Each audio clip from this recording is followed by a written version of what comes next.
Bonjour, donc comme disait Claire Tatin, je suis Michael Meyer, je suis maître de conférence à l'université, donc je vais vous présenter, je suis responsable de ce projet Mecafloc, et donc le projet Mecafloc, l'objectif est donc de modéliser le comportement sédimentaire des particules minérales en suspension en fait, qui se transportent dans les rivières, et puis l'idée est de comprendre, prédire si c'est possible, disons à plus long terme, le transport donc, des particules des MES le long des bassins versants. Alors c'est un projet de 2 ans. Les équipes qui sont impliquées sont les organismes qui sont impliqués sont l'université, l'IRD, et on travaille pas mal en collaboration évidemment avec l'IFREMER aussi dans le cadre du projet commun du CRESICA. Alors d'où vient l'origine de ce projet? Il se trouve que il y a un constat qu'on peut faire, en fait, quand vous allez sur Mine ou ailleurs, on se rend compte que vous avez forcément une part des matières en suspension qui va sédimenter relativement rapidement. Et si vous regardez bien les bassins, souvent les bassins de décantation, il reste au milieu des bassins de décantation une partie des particules très fines qui va rester pendant très très longtemps à l'intérieur de ces bassins et qui va éventuellement sédimenter sur des temps mais beaucoup plus longs. Il y a un autre constat qu'on peut faire aussi, c'est de regarder des matières en suspension qui vont s'écouler le long des rivières, dans les bassins versants, et on va retrouver pas mal de matières en suspension, un peu d'origine oxyde de fer, etc., à l'embouchure des rivières. Et donc toute la question qui a à se poser, c'est quels sont les mécanismes qui sont mis en jeu lors du transport et de la sédimentation de ces particules qui sont très très fines. Alors on avait, dans le cadre d'un premier projet, qui était un projet CNRT, qui s'intéressait au fonctionnement des petits bassins versants, qui était porté par Dominique Cluzel. On s'était intéressé avec Cyril Métayer, qui travaillait donc avec moi. On avait fait ici des échantillons de goethite pure. La goethite est un minéral qu'on trouve très couramment sur les sols et les sols miniers. Et on s'était rendu compte que ces particules, quand on changeait le pH, vers le pH 7,1 et 8,1, se flocculaient, sédimentaient. Ensuite, on avait fait un échantillon, on avait pris un échantillon qui n'était pas pur en goethite, mais avec 89% de goethite, et les autres phases sont des phases phyllosilicates qu'on trouve sur les terrains miniers, et on s'était rendu compte que le pH à laquelle on avait une plus grosse clarification de la suspension, c'est-à-dire une sédimentation plus importante, n'était pas du tout au même pH, et plutôt pour des valeurs de pH différentes. Ça voulait dire... L'information qui était derrière ça voulait dire que les particules étaient sûrement suspendues grâce à des forces qui dépendaient du pH. Alors ça, c'est quelque chose que les gens qui travaillent sur les colloïdes connaissent très bien. Les colloïdes sont de toutes petites particules en suspension parce que l'interaction entre les particules est très fortement liée aux charges de surface qui sont à la surface de ces particules. On a pu vérifier ces effets aussi dans le cadre d'un autre projet, qui était le projet Dynamine, qui était porté par Farid Julio. C'est un autre projet CNRT. Et on avait fait des mesures d'absorption en fait laser. On avait mis un échantillon, on avait fait passer un laser dans cet échantillon et on avait regardé l'absorption lumineuse. Et donc l'intensité, j'avais reporté ici l'intensité. On voyait que la clarification, donc la variation d'intensité en fonction du temps, augmentait beaucoup plus pour les échantillons en fait, qui étaient dans des milieux qui n'étaient pas salés, salés. Et au contraire, pour voir les particules sédimentées, donc l'intensité lumineuse augmentée, il fallait attendre beaucoup plus longtemps dans les milieux qui n'étaient pas salés. Autre chose aussi qu'on avait pu observer, c'est que suivant la minéralogie de l'échantillon, quand on avait plus ou moins de phases de goethite et de phases phyllosilicates dans l'échantillon, on avait des variations de vitesse de sédimentation qui étaient différentes. Ça encore, c'était un indice très fort pour dire que dans les phénomènes de sédimentation et de flocculation, vous allez avoir une part importante des interactions entre particules de nature électrostatique. On avait aussi fait des images de microscopie, on avait vu des particules de forme anisotrope dans les différents milieux, mais j'y reviendrai un petit peu tout à l'heure. Donc en fait, l'intérêt, voilà un peu l'origine de ce projet, et donc on s'était dit qu'il fallait quand même des études pour comprendre tous les phénomènes de sédimentation pleinement, savoir quels flocculants on pouvait utiliser pour séparer les matières en suspension, et surtout en particulier les matières fines. Il fallait avoir des études qui permettraient d'amener une meilleure compréhension donc, des mécanismes contrôlant la séparation des particules, la séparation solide-liquide. Évidemment, qui vont nous aider à faire le choix de flocculants biosourcés, parce que mieux on comprend les systèmes et mieux on comprend les flocculants. Alors je dis biosourcés, on verra pourquoi, parce que l'intérêt maintenant c'est d'utiliser, si possible, des flocculants qui ne sont pas polluants pour l'environnement, d'améliorer l'efficacité des bassins versants. Alors on ne va pas refaire toute la géotechnique, hein. Nous on n'est pas des géotechniciens. Dans l'idée, il y a des gens qui connaissent très bien les méthodes de géotechnique pour dimensionner les bassins et dimensionner les seuils, etc. Mais par contre, souvent ce sont des techniques qui reposent beaucoup plus sur des problèmes de gravité, d'alimentation, et pas toujours sur des problèmes d'interaction électrostatique. Et puis évidemment, si on peut réfléchir à des nouveaux procédés et puis essayer d'ajuster les forces entre particules pour essayer de réfléchir à des nouveaux procédés qui utilisent le moins possible de ressources et de flocculants, et ben, ce sera très bien. Alors, quelle est notre approche pour faire ce travail en fait? Donc toujours cet objectif de comprendre la mécanique de flocculation. On va sur le terrain, on réalise donc des échantillonnages. Donc on va essayer d'échantillonner dans plusieurs milieux.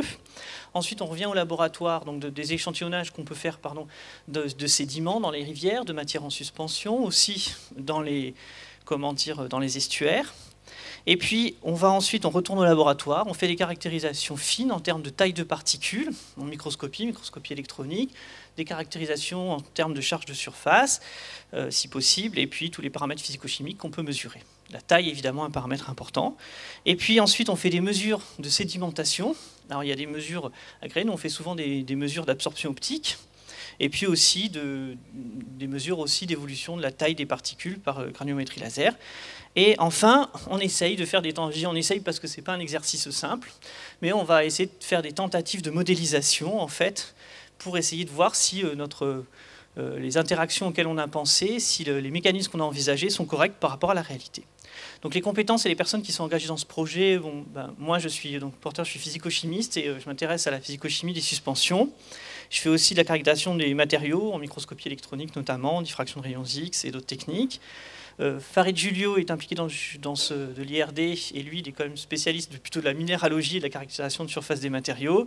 Cyril Métayer s'intéresse avec moi sur les maîtres de conférence à l'université, donc il s'intéresse aux méthodes de caractérisation optique et puis aux méthodes de simulation numérique. Voilà, alors en ce qui concerne le terrain d'études sur lequel on a choisi de travailler, donc on sait comme le projet est commun, on a choisi si possible des terrains d'études communs. Alors il y en a un qui nous intéresse, qu'on connaît relativement bien, c'est le terrain de Vaud en fait, parce que là ce sont des sols latéritiques, sous de mine. Et on va aussi échantillonner, donc souvent les rivières, Coco, Confluence, etc. On va échantillonner aussi, récupérer des échantillons dans les lagons, qui sont plutôt côté estuaire, là dans des milieux très salés. Et puis on va essayer d'aller échantillonner vers plutôt les zones de la foi ici, ou alors il y a d'autres types de sols, et plutôt des sols argileux. Ce n'est pas les mêmes types de minéraux, donc ça devrait avoir une influence assez importante sur les mécanismes de sédimentation ou les méthodologies. Alors quand on va échantillonner, en fait, voilà, nous ce qui nous intéresse beaucoup, c'est de voir ceci. On n'aimerait peut-être plus le voir, mais c'est de voir des particules comme ça qui sont en suspension, des matières en suspension. Voilà, mais on peut aussi récupérer des échantillons qui ont sédimenté, et donc ce qu'on récupère là, ce sont des sédiments de rivière. À l'intérieur, il y a en général des particules fines comme plus grossières. Alors, dans les premiers résultats, ce qu'on a commencé à faire pas mal, qu'on avait déjà fait, mais c'est de regarder les échantillons de près, en partie en microscopie électronique, pour voir quelle est l'allure des particules qu'on pouvait observer. Alors en fait, ici, ce qu'on voit, c'est une image de microscopie à balayage. En fait, on a fait une image et on voit des agrégats de petites particules, et en particulier on a pu faire une analyse des X qui nous permet de connaître un peu la chimie des éléments et de voir que ces particules-là, ce sont des particules, sans vraiment surprise, mais constituées d'oxygène, magnésium, silicium et fer. Donc c'est représentatif en fait des sols calédoniens avec phase phyllosilicate et des oxydes de fer. Et si vous regardez bien l'autre image qui est ici, qui est peut-être un peu sombre, mais par contre, quand même à cette échelle-là, on peut aussi trouver des particules qui sont beaucoup plus grandes et beaucoup plus allongées. Donc là, c'est une phase minérale a priori différente et qui forme ou une phase qui, elle, va créer des objets très allongés. Et dans l'esprit des mécanismes de sédimentation, d'avoir des objets très allongés et des petites sphères, c'est pas du tout évidemment la même hydrodynamique et le même comportement. Donc c'est intéressant d'essayer de faire ce bilan en termes de taille et de format de particules. Maintenant, si on s'intéresse à ce qui se passe à l'intérieur des agrégats ici, on peut aller voir. on peut faire en fait de la microscopie à transmission. Donc là, la microscopie à transmission, électronique à transmission, on va regarder beaucoup plus grand en augmentant les grandissements. Donc la première image, on était dans l'ordre du micron, et là, vous voyez qu'ici, on a une taille de 50 nanomètres, donc c'est très très petit. Hein. Et ici, alors, là, vous avez une image de matière en suspension qui a été prélevée dans les rivières, et on voit qu'il y a beaucoup de petites particules de l'ordre de 50 nanomètres, avec des objets aussi un petit peu allongés, même à cette échelle-là.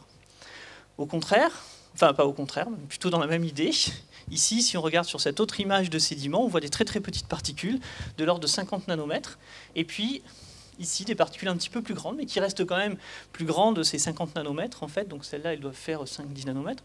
Celles-ci sont des oxydes de fer, quand on a pointé... ce sont bien des particules qui ne sont pas organiques, ce sont des particules minérales, parce que quand on pointe le microscope en mode de diffraction, on voit bien que on peut faire une analyse structurale, et ce sont a priori des oxydes de fer, et ici des phases, c'est probablement une petite phase d'antigorite. Alors, c'est pas étonnant, hein, c'est logique, c'est des phases qu'on retrouve bien dans les sols, mais par contre, ce qui est très intéressant, et nous, ce qu'on vérifie à chaque fois, parce qu'à chaque étude, on doit parfaitement connaître la taille des particules, c'est de voir qu'en fait, nos minéraux qu'on trouve sont extrêmement divisés et peuvent avoir des toutes petites particules dans l'environnement. Autre mesure qu'on peut faire aussi, ça c'est une mesure qu'on a faite en granulométrie laser. On a réalisé un granulomètre laser qui nous permet en fait de faire une analyse en taille de l'échantillon. Alors cet appareil en fait, il est constitué d'un flux. Donc là on va faire tourner l'échantillon dans le flux de circulation d'eau. Pardon, c'est un flux de circulation d'eau. Et on va regarder la taille, l'évolution de la taille au cours du temps. Donc en fait, là, il ne sédimente pas, simplement on regarde s'il a une capacité en fait, de s'agréger. Alors, on regarde les points en bleu, ce sont les mesures qu'on a faites à un temps t égale 0, et quand on regarde à 200 secondes, qui est relativement rapide, on voit qu'il y a une évolution en fait, de la distribution en taille. Donc on a un petit peu un pourcentage en volume de l'échantillon qui est un petit peu plus important pour les tailles qui sont les plus grandes. Et cet effet est d'autant plus important quand le milieu est salé et qu'il n'est pas salé. J'ai fait le premier dans l'eau distillée, le deuxième dans l'eau distillée avec du sel, et on voit qu'on augmente un petit peu.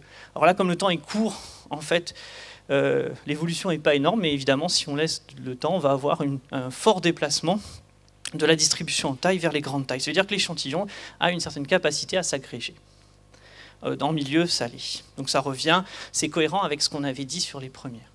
Ensuite, les autres analyses qu'on fait, en fait, qu'on peut réaliser, donc ici en haut, peut-être un pointeur, je ne sais pas comment il va, ah si, voilà, c'est un petit laser, comme ça en fait, c'est bien. En fait, ici on a un laser et on a un échantillon ici, et on a donc un faisceau laser qui traverse cet échantillon avec une photodiode, et on récupère donc l'intensité laser. Donc c'est un petit peu les expériences que je vous avais présentées au départ, elles ont été faites sur ce dispositif. Alors, à la différence près, donc on retrouve ici donc la clarification qui est simplement l'intensité diffusée. On voit bien qu'en fonction du temps, là j'ai un échantillon avec 45 grammes par litre de sel et un échantillon non salé. Et donc on voit que l'échantillon à 85 grammes par litre de sel a une intensité de la lumière qui augmente de façon beaucoup plus importante et beaucoup plus rapide que quand on est dans le milieu pas salé. Donc on retrouve en fait, bien sûr, les résultats qu'on a obtenus avant. Alors ce qui est différent, c'est que là j'avais fait la mesure au milieu de ce tube-là et que je vais réaliser en fait des mesures sur l'ensemble du tube. Pourquoi? Enfin l'ensemble de l'échantillon. Et l'intérêt de faire ça, c'est d'essayer de tracer ce qu'ont tracé Wilding et Hall dans un Journal of Soil Sediment. Et en fait, où ils ont regardé en fonction de la profondeur et du temps, la variation de concentration sur l'ensemble de l'échantillon. Et si cette variation de concentration se fait de façon linéaire, il n'y a pas d'agrégation. Si cette variation de concentration en fonction de la profondeur et du temps se fait comme ça avec des courbes en parabole, eh bien il y aura un phénomène d'agrégation. Donc en fait, l'utilisation complète de cette expérience nous permettra de montrer encore des mécanismes et d'avoir de l'information sur la façon dont vont se créer les flocs et la sédimentation des particules. Voilà, ça c'est un long travail qu'on est en train de faire. On a commencé sur certains échantillons et on espère donc pouvoir le faire. Alors ensuite, dans ce qu'on a commencé à faire et que je trouve très intéressant, donc c'est Cyril Métayer qui a été à l'origine de ce travail en fait parce que c'est un travail numérique. En fait, on s'intéresse à des méthodes de simulation numérique Alors les méthodes qui sont habituellement utilisées en simulation numérique, ce sont les méthodes de CFD, Computational Fluid Dynamics. D'accord. Et en fait, l'idée, quand on simule un liquide de cette façon-là, c'est de faire, vous voyez peut-être pas très bien ici, parce que finalement j'ai fait une image petite, mais les petites traces noires que vous voyez ici, ce sont des mailles. En fait, on dessine un milieu, on fait un maillage, et puis après, dans ces simulations CFD, ce sont des simulations d'éléments finis, qu'on connaît relativement, qui sont connues des gens qui font de la physique numérique, et donc on résout cette équation, qui est l'équation de Navier-Stokes, où le paramètre U, c'est la vitesse en fait, du fluide, et avec les interactions. Et donc, on résout cette équation dans toutes les petites cellules. Le problème, c'est que nous, comme on veut regarder à la fois des problèmes de dynamique de particules, si on regarde ça, on n'a que l'aspect hydrodynamique et le transport des particules, mais on n'a pas l'aspect d'agrégation et de potentiel d'interaction entre les particules. Alors en fait, on a recours à une autre technique, qui est cette technique-ci, en fait, qui est la DEMS, qui s'appelle la dynamique moléculaire. En fait, la dynamique moléculaire, c'est simple par principe. On prend une particule, on regarde quelles sont les forces, on résout une équation qui est bien connue de la physique, qui s'appelle l'équation fondamentale de la dynamique, qui dit que la masse par l'accélération est égale à la somme des forces.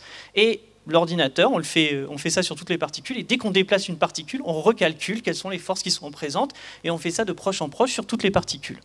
Et cet aspect-là, donc de la dynamique moléculaire, est très utilisé pour comprendre la physico-chimie des colloïdes.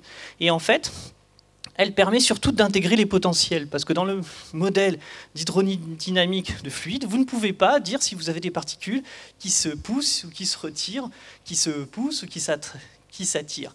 Vous avez plutôt des modèles de gravitation et de différence de densité. Alors donc voilà, et donc on utilise ce qu'on appelle la CFD-DEM, et la CFD-DEM, donc c'est un couplage entre les deux techniques. Il y a deux logiciels qui sont utilisés, OpenFOAM en open source, OpenFOAM pour celui-là et LAMMPS pour celui-là, et tous les deux génèrent une force d'interaction fluide-particule fluide, et quand il y en a un qui calcule un morceau, il envoie ces données de force particule fluide au second, qui recalcule, et puis de proche en proche. Donc en fait, il faut faire ça, il y a des méthodes de parallélisation, alors il y a des gens qui ont fait ça, heureusement qui ont développé des codes, mais quand on va dans le fond du programme, c'est assez compliqué à mettre en œuvre, il y a des gens qui ont fait ça, qui ont fait des thèses entières pour faire ce genre de choses. Alors, nous on a commencé à faire on a commencé à faire des simulations. Alors sur ces simulations, en fait, ce qui est très intéressant, donc on a pris un code qui s'appelle CDFOAM, qui a été élaboré par Sun et Xiao, en fait, aux États-Unis. Alors on peut voir quelques effets. Par exemple, si on met des particules de 50 microns, on voit qu'il y a effectivement des effets qu'on connaît, mais que la sédimentation est gênée par la densité en particules. Ça, c'est quelque chose qui est réel et qu'on peut voir relativement bien sur la méthode de simulation. Cela dit, ça c'est bien, mais pour cette technique-là, en fait, on n'a pas encore pris en compte les interactions entre particules. Donc on le fait. Alors, du coup, nous, ce qui nous intéressait, c'était de pouvoir intégrer ce potentiel. Alors en fait, parmi les forces qui étaient en présence ici, il y a une force qui est là. Donc là, c'était les forces particules fluides qui permettent de lier les deux méthodes de simulation. Et celle-ci, c'est la force particule-particule, en fait, entre les particules. Donc il faut absolument la dynamique moléculaire pour pouvoir comprendre ces forces-là. Et donc la force particule-particule, c'est cette force-là dans laquelle on va greffer les effets, d'interaction entre particules. Et nous, on a choisi un potentiel de type Lennard-Jones, parce que quand vous regardez ce potentiel d'interaction, la force, c'est la dérivée du potentiel. Et donc, quand vous regardez bien ce potentiel d'interaction, vous avez à la fois un terme répulsif et un terme attractif. Et donc, la stabilité des dispersions se fait ici dans un état qui est métastable, avec à la fois des forces qui tirent les particules entre elles et des forces qui les repoussent. Et quand les forces qui les repoussent sont plus importantes, elles vont rester pendant très longtemps. Et quand les forces qui vont les attirer sont plus fortes, elles vont sédimenter. Donc alors, nous, on a rajouté ce potentiel, enfin surtout Cyril d'ailleurs, rajouté ce potentiel-là. Et donc, on a réussi avec le programme CDFOAM à voir la formation des agrégats. Donc on peut commencer à voir comment se forment ces agrégats ici. Et puis ensuite, ça déclenche une sédimentation qui est relativement lente. Et puis... Donc voilà, c'est ce qui se passe ici. Vous voyez qu'il y a ces effets-là de sédimentation. Et puis, alors, ce qu'on regarde ici, vous voyez, là, il y a deux fois le même chemin, un agrégat qui sédimente et une petite particule. Et vous voyez, en fait, on vous montre par la simulation, peut-être quelque chose qui est assez peut-être évident au départ, mais quand on a plusieurs particules agrégées, elles vont sédimenter beaucoup plus vite et une particule toute seule va sédimenter avec une vitesse plus lente.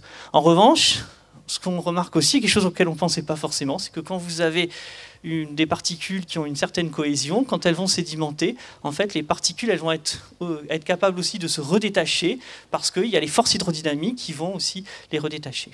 Voilà. Donc en fait, on essaye de mettre en place ces simulations-là. Alors en fait, on est loin encore de simuler complètement nos échantillons, tout simplement parce qu'il faut encore mettre des particules qui ont la bonne forme, il faut aussi mettre les bonnes interactions, remesurer les forces, les charges de surface, etc. Donc il y a encore un long travail avant d'adapter ces simulations à notre système. Mais bon, c'était quand même intéressant de pouvoir les montrer, de voir comment en fait aujourd'hui les dernières techniques qu'on connaît permettent de sédimenter donc les phénomènes de sédimentation de particules. Voilà, donc en fait, en conclusion de ce travail, en fait, on a réussi donc, dans cette première partie du projet à faire des premiers échantillonnages, à faire des premières caractérisations en surface, en charge de particules, à vérifier effectivement les phénomènes de la salinité de la sédimentation qu'on connaissait relativement bien, maintenant de compléter nos mécanismes et donc d'aller vers de l'information plus intéressante dans les techniques optiques. Et puis, donc là, par contre, on va avoir une suite quand même importante à ce projet, c'est qu'on va aller donc réaliser des mesures. Je disais ici des mesures sur d'autres sols, sur des sols un peu différents que ceux sur lesquels on avait l'habitude de faire des sédimentations. On va aussi regarder les mesures sur l'agrégation de particules organiques. Donc ça, c'est une collaboration avec le projet Trémor, en fait, dont a parlé Cécile ce matin. Parce que je crois qu'ils ont vu qu'il y avait sûrement une agrégation de particules organiques. Et donc nous, on va essayer de regarder la formation de ces particules organiques avec des méthodes de diffusion. Soit de microscopie, mais surtout peut-être de diffusion, parce que l'avantage, c'est que ce sont des méthodes non destructives et qu'on voit vraiment les particules dans leur milieu dispersant, c'est-à-dire dans leurs conditions. On va aussi compléter un peu, bien sûr, la modélisation et la simulation, donc inclure l'effet du mouvement brownien, parce qu'il manque aussi l'effet du mouvement brownien dans ces sédimentations, surtout pour les petites particules. Aussi vérifier l'évolution de la vitesse de sédimentation et essayer de coller nos expériences aux simulations. Évidemment, tout l'intérêt, c'est d'avoir des simulations qui fonctionnent, et puis bien sûr de généraliser à d'autres types de particules. Et encore une continuation plus générale de ces travaux s'inclut donc dans un peu un continuum de projets. Et on a eu la chance d'être financé avec Solène Touzé à Paris et d'autres laboratoires du projet Boréal qui va s'intéresser à l'utilisation de biofloculants. Donc là, l'intérêt, c'est d'utiliser des biofloculants qui ont été synthétisés par un laboratoire donc en métropole et peut-être utiliser donc des floculants qui seront issus donc de récupération de matière organique et donc qui pourront ne pas avoir d'impact dans l'environnement. Voilà. Je vous remercie pour votre attention.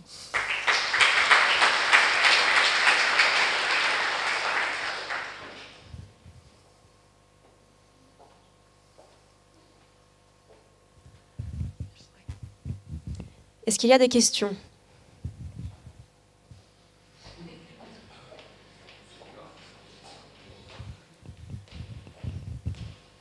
J'aurais deux questions. Est-ce que vous tenez compte ou vous allez tenir compte des forces d'interaction hydrodynamique entre les flocs ? Oui, parce que ça, normalement, c'est inclus. Il y a des choses qui sont incluses dans la CFD, a priori. Oui, mais est-ce que vous allez au-delà de l'interaction sphère-sphère ou... En fait, il faudra le développer. On aimerait bien, et je pense qu'on aura une autre difficulté aussi, c'est que c'est pas que des sphères. C'est-à-dire qu'il faudra mettre une interaction. En fait, on y pense. C'est là où ça va devenir difficile. Alors, là où on risque d'avoir une échappatoire à ça, c'est que souvent on forme des agrégats qui sont plus ou moins, sphériques. Donc en fait, on peut rester, mais par contre, si on fait pas petite par particule, quand on a des particules allongées et des formes de goethite, ça c'est sûr qu'il faudra avoir cette notion d'interaction. Et puis l'interaction aussi des potentiels et des van der Waals dans cette configuration-là. Ça c'est clair que ça va être une difficulté à mon avis. Est-ce que vous avez l'intention de faire des mesures d'électrophorèse également ? Pour l'instant, j'ai pas la technique disponible ici. Alors oui, toute mesure qui nous permet de faire est ouverte, bien sûr. Aujourd'hui, je l'avais pas conçu dans le projet là, simplement parce que je l'avais pas à disposition. Mais effectivement, il y a d'autres mesures qui sont intéressantes aussi, en diffusion notamment.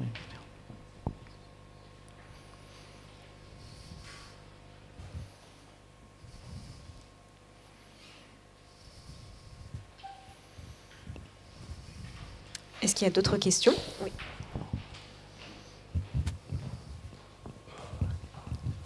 Bonjour, j'ai une question toute bête. Sur une de vos diapos, vous parlez de profondeur du tube, que vous allez faire des analyses pour l'agrégation ou pas. Je me demandais juste quelle était la profondeur du tube en question. Alors là, il est très court, parce que en fait, il y a plusieurs types d'analyses qu'on pourrait faire. Et je sais, alors là, notre tube, il fait, on va dire, un demi-centimètre, enfin un décimètre, on va dire, quelque chose comme ça à peu près. Et par contre, on peut faire des mesures sur des grandes éprouvettes d'1 litre, 2 litres, c'est-à-dire qu'on peut faire des choses qui ressemblent plus au jar test, par exemple.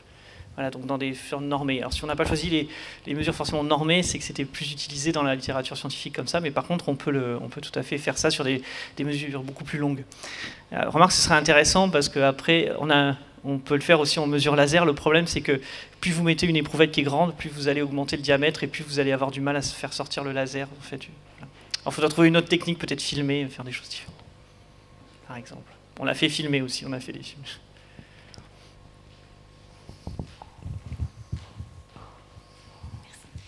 Merci. Vous parlez beaucoup du coup des traitements utilisés pour les bassins de décantation énormément. Je voulais savoir si du coup ça allait être étudié également pour ce qui allait être les bassins de... J'entends des bassins de décantation sur le terrain, bassins de décantation pour tout ce qui est l'eau potable et notamment l'étude des floculants ou des matières qu'ils utilisent actuellement pour précipiter en vue de la consommation par les populations. Alors, c'est pas toujours... ça peut être un terrain d'étude. Pour l'instant, nous, on s'est intéressé à des milieux plutôt naturels, parce qu'effectivement, il y a des études qui sont intéressantes sur les bassins de décantation et, comment dire, j'avais le mot sur vous de l'avant, c'est pas grave. C'est pas grave. Les stations d'épuration, voilà. Et par contre, il y a beaucoup de matière organique. Donc en fait, la matière organique qu'on va regarder dans un premier temps, c'est plutôt de la matière organique naturelle. Et par contre, après, c'est vraiment d'autres milieux.